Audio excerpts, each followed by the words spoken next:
Hi అండి, అందరికీ నమస్కారం. Welcome to tasty food by Divya. Today recipe వచ్చి హెల్దీ అండ్ టేస్టీ ఓట్స్తో రెసిపీ చూపిస్తానండి. ఇది చాలా టేస్టీగా ఉంటుంది. ముందుగా ఒక మిక్సింగ్ బౌల్ తీసుకుని దాంట్లోని ఓట్స్ని తీసుకోవాలి. నేను 7-8 గరిటెలు ఓట్స్ తీసుకుంటున్నాను. తర్వాత దీంట్లోని ఈ ఓట్స్ ములిగేంత వరకు వాటర్ పోసుకొని ఒక 15 మినిట్స్ నానబెట్టుకోవాలి. దీనివల్ల ఓట్స్ అనేవి చక్కగా నానుతాయి. నానిన తర్వాత ఈ విధంగా ప్రిపేర్ అవుతుందండి. దీనిలోనే ఇప్పుడు సన్నగా తురుముకున్న క్యారెట్ తురుము 2 స్పూన్లు, తర్వాత కరివేపాకు చిన్న చిన్న ముక్కల కింద కట్ చేసుకున్నవి 2 రెబ్బలు వేసుకుంటున్నాను. అండ్ అలానే చిన్నగా కట్ చేసుకున్న ఉల్లిపాయ 1, తర్వాత కారానికి చిన్న చిన్న ముక్కల కింద కట్ చేసుకున్న పచ్చిమిరపకాయలు అన్నీ ఒకదాని తర్వాత ఒకటి యాడ్ చేసుకోవాలి. మీరు కావాలంటే దీంట్లో క్యాబేజీ తురుము, బీట్రూట్ తురుము కూడా మనం తినే దాన్ని బట్టి వెజిటేబుల్స్ని యాడ్ చేసుకోవచ్చు.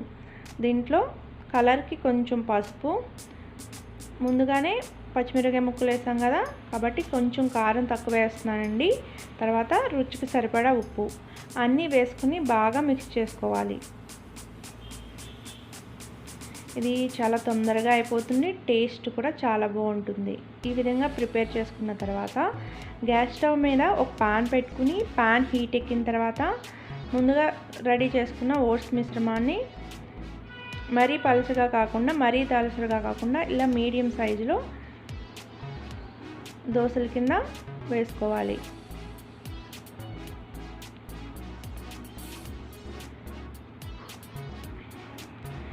ఇలా వేసుకున్న తర్వాత లైట్గా ఆయిల్ వేస్తున్నానండి.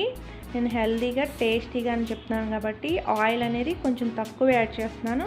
మీరు కావాలంటే కొంచెం ఎక్కువైనా యాడ్ చేసుకోవచ్చు. మనం నాన్ స్టిక్ ప్యాన్లో వేసుకుంటే కనుక ఆయిల్ కొంచెం వేసుకున్నా సరిపోతుంది. ఇలా వేసుకొని మూత పెట్టుకుని ఒక 5 to 10 మినిట్స్ మధ్యలో వేపించుకోవాలి. ఒక 10 మినిట్స్ అయ్యాక మూత ఓపెన్ చేసి చూద్దామండి. దీన్ని ఇప్పుడు రెండో వైపుకు తిప్పుకుందాం. చూడటానికి ఎంత బాగుందో కదా, టేస్ట్ కూడా అంతే బాగుంటుందండి. హెల్తీ రెసిపీ అండ్ అలాగే టేస్ట్ కూడా చాలా బాగుంటుంది.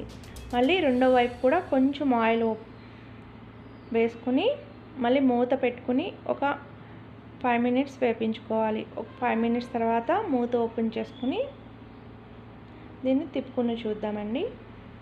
చూసారా, అంతా ఈవెన్గా కుక్ అయిపోయింది.